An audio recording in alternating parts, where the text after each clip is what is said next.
എന്തെങ്കിലും ഇല്ല, വിശേഷം പറയാനില്ല. ഞാൻ മത്സരിക്കുമ്പോൾ തന്നെ എനിക്ക് UDF നേതാക്കൾ പ്രത്യേകിച്ചും രമേശ് ജിയുടെയൊക്കെ വലിയ പിന്തുണ ഉണ്ടായിരുന്നു.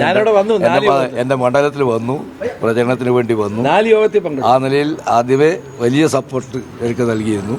അതുകൊണ്ട് ഞാൻ വന്ന ഉടനെ തന്നെ കാണാൻ വേണ്ടി ഇങ്ങോട്ട് വന്നിട്ടുള്ളത്. തീർച്ചയായിട്ടും അദ്ദേഹത്തിൻ്റെ എല്ലാം സപ്പോർട്ടാണ് എനിക്ക് ഈ വിജയം കൈവരിക്കാൻ വേണ്ടി കഴിഞ്ഞത്. അത് അവർ പാർട്ടിയും രമേശ് തീരുമാനിക്കേണ്ട കാര്യമാണ്. അത് എൻ്റെ അത് അവർ തീരുമാനിക്കേണ്ടതാണ്. അത് CPM നിലപാട്. ഞാനിപ്പോൾ CPM ഇല്ലല്ലോ, ഞാനിപ്പോൾ UDF ഭാഗമാണ്. UDF എടുക്കുന്ന ഏത് തീരുമാനവും അനുസരിക്കുക, അംഗീകരിക്കുക എന്നുള്ളതാണ് ഇപ്പോൾ എൻ്റെ നിലപാട്. തീർച്ചയായിട്ടും ഉണ്ട്, അത് തീർച്ചയായിട്ടും ഉണ്ട്. കാരണം അങ്ങനെ ബന്ധമുണ്ട് ഞങ്ങൾക്ക്.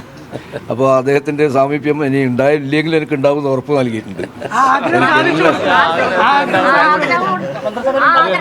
വെറുതെ മാഷ കുഴപ്പമില്ലാതെ.